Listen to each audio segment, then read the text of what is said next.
Moto, eu acho que é até um pouco mais complicado que carro no quesito de risco, tá? Porque querendo ou não, a gente monta aqui na moto, né? Então ali você tá apoiado nela para frente. Chega aqui, Gil, só para mostrar pro pessoal.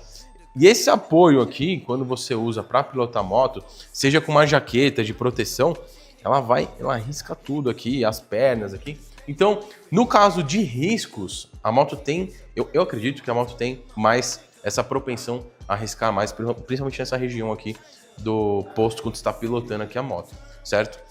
Na frente, óbvio que a proteção é extremamente vital também, principalmente no caso do farol, com o farolzinho de uma moto dessa aqui, deve ser, ó, uma bagatela.